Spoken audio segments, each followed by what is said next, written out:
sabi nga natin kanina, mas kikilalanin pa natin si Morissette. Pero before that, syempre, meron muna siyang pasample sa atin lahat. From her album, her self-titled album, Morissette Amon, please welcome the next OPM diva, Morissette.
Thank you so much, Morissette, for that wonderful sample from you. Thank you din po for letting me do. Of course, yun po yung career single ng album ko. Thank you po. Sabi nga natin kanina, mas kikilalanin pa natin si Morissette. So, this is the time na mas kilalanin pa natin si Morissette. Okay, this is it. Eto daw, what is the the nickname that only your family calls you? Wow, the nickname that only my family calls me. Actually, Set lang po. Sa bahay, Set lang ako. Or ate. Kasi, paano ba? Kasi dalawa lang din po kami magkakapatid. And then, yung tawag ko naman sa kapatid ko, which is younger ko, is Kuya. So, para lang din mas close din yung, ma-develop yung closeness din namin as brother-sister. So, Kuya, ate lang din ako sa bahay. Hindi, ate lang ako sa bahay. Yung kapatid ko, Kuya. Ito very slambok ito. What is your favorite color daw? Wow, what is my favorite color? Ano po, red and blue. Your favorite cellphone or iPad app? Ooh, my favorite app. Twitter and Instagram. Doon po ako lagi updated. Ito medyo nauuso lately eh. Nagsi-COC daw ba si Morissette? Oh my God, Clash of Clans. Hindi po. Yung kapatid ko lang. Nanonood lang po ako. Tapos alam ko na, ay, si OC yan. Kasi yan yung tunog. Gusto niyo, laruin ko. Nakapapamabahi lang ako. Ito daw, ano daw yung favorite food? My favorite, naku, ang hirap ng tanong na yun. Siguro, I eat almost anything. Favorite food, wala pa yung specific naman. Anything that's good, well-cooked, and cooked from the heart. From the heart. Anything naman. Ito, what is your favorite TV show daw? My favorite TV show, wow. Ngayon, The Voice.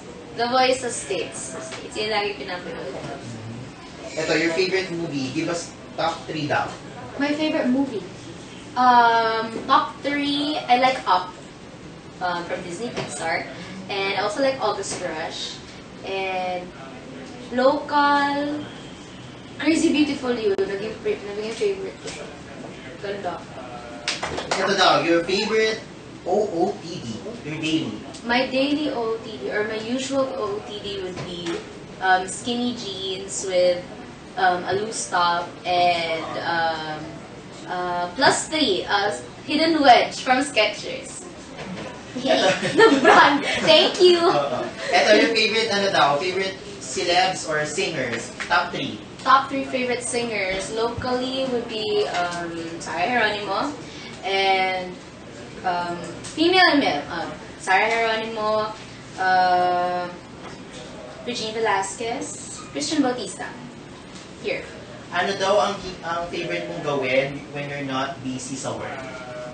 Favorite ko gawin nun na not busy sa work. Actually, pag wala akong ginagawa, nasa bahay lang po ako. Usually, I'd be listening to music or dancing. I dance at po. Yes, dancing po. Isa sa mga favorite pastimes ko mag-just dance. Ito, Be, kung hindi ka daw artista, ano kaya ang dream work or job mo? Naku, ano kaya? Ano kaya dream? Actually, di ko talaga napag-isipan pa yon. Kasi ever since I was a child or a kid, yun talaga yung picture ko sa sarili ko na gusto kong gawin.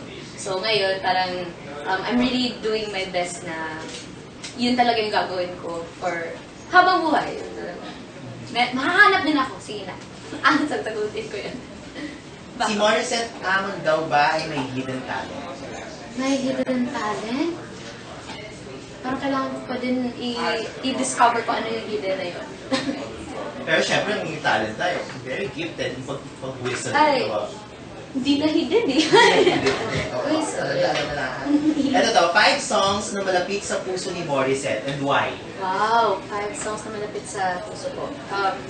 First would be You Are My Song. Kasi syempre yun yung first song ko and the song na doon ako na-discover ng parents ko na marunong pala ako kumanta. And then, Listen, one of my greatest contest pieces. Love on Top, very significant na din siya sa akin kasi yun yung pinag-audition ko din sa The Voice. And since then, parang yun na yung lagi nilang pinapa-request sa akin, yung Love on Top. Who You Are, of course, ni Jessie J. Significance would be because I got to sing the song with the original singer, which was Jessie J sa Araneta na concert siya dito. And significant, Akin Ka Na Lang, yung very first single ko, which was also part of Himig Handog last year. And I think mas nakilala ko ako dahil sa song na yun. Mas nakilala nila kung sino si Morissette dahil sa song na yun. Ito daw, 5 things na you love about Sarah Geronimo. 5 things. Hello, Popstars! 5 things I love about Coach Sarah. Napaka-simple lang po niyang tao. And, well, okay, kasi fan na po talaga ako even before. Taga Cebu ako. And pinapanood ko lang po si Coach. And then, when I got to meet her personally po sa The Voice, talagang mas lalo akong naging malapit sa kanya. So, napaka-simple lang po niyang tao.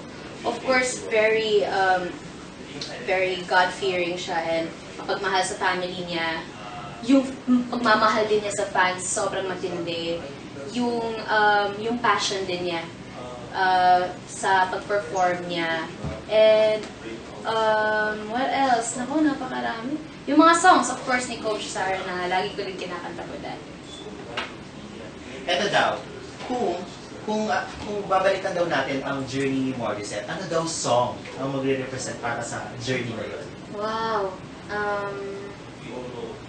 siguro, first song na nag-pop sa mind ko ngayon is yung